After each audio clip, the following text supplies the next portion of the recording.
Hello and welcome. मैं हूं ज्योति। आप देख रहे हैं चुनावी समर, जहां पर एक और ताज़ा अपडेट के साथ हम हाजिर हैं। बाइडेन राज में भारतीयों के आएंगे अच्छे दिन।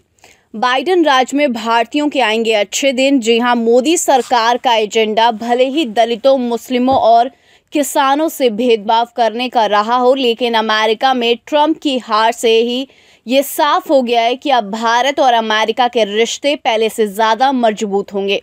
इस दिशा में अमेरिका में अपने कदम बढ़ा दिए हैं, लेकिन अब सब कुछ मोदी सरकार पर निर्भर करता है कि वह बाइडेन के इस प्रस्ताव को स्वीकार करते हैं या फिर विकास की जगह फिर से हिंदुत्व के एजेंडे को चुनते हैं। दरअसल अमेरिका की बाइडेन सरकार में कई भारतीय मूल के लोगों को जगह दी गई है। वही देश की पहली महिला उपराष्ट्रपति बनने वाली कमला हैरिस की जड़ें भी भारत में हैं। इसके अलावा भी कई भारतीय मूल के नेताओं को महत्वपूर्ण पद दिए गए हैं। इसके साथ ही प्रशासन की तरफ से H-1B वीज़ा में भी ढील दी गई है।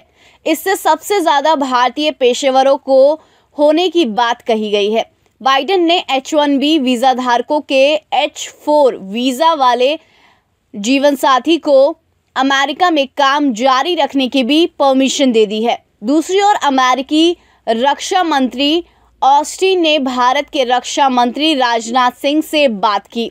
यहाँ गौर करने वाली बात यह है कि अमेरिकी रक्षा मंत्री ने बातचीत में भारत को अहमियत दी है।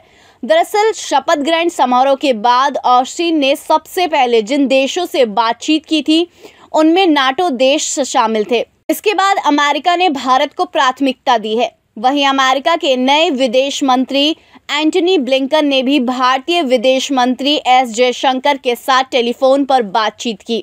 इसके दौरान उन्होंने भारत को हिंद प्रशांत क्षेत्र में अमेरिका का खास सहयोगी बताया। वहीं उन्होंने अपने भारतीय समकक्ष के साथ साझा चुनौतियों से बेहतर तरीके से निपटने के तरीकों पर चर्चा भी की। इसके साथ ही ब्लिंकन ने ट्वीट किया कि मुझे खुशी है कि मैंने अपने अच्छे मित्र डॉक्टर एस जयशंकर के साथ अमेरिका और भारत की प्राथमिकताओं पर चर्चा की और हमने अमेरिका और भारत के संबंधों की महत्ता की पुनः पुष्टि की। यानी कि बाइडेन की पूरी टीम भारत के साथ साथ स्वस्थ रिश्ते के रखने के लिए भी बेकरार है। लेकिन अगर मोदी सरकार भारत में लोकतंत्र की हत्या करेगी, अगर देश में दलितों, मुस्लिमों और किसानों को घुट-घुट कर रहना पड़ेगा, तो शायद अमेरिका भारत की तरफ से अपना मुंह मोड़ सकता है और मोदी सरकार के खिलाफ हमलावर रुख धारण कर सकता है।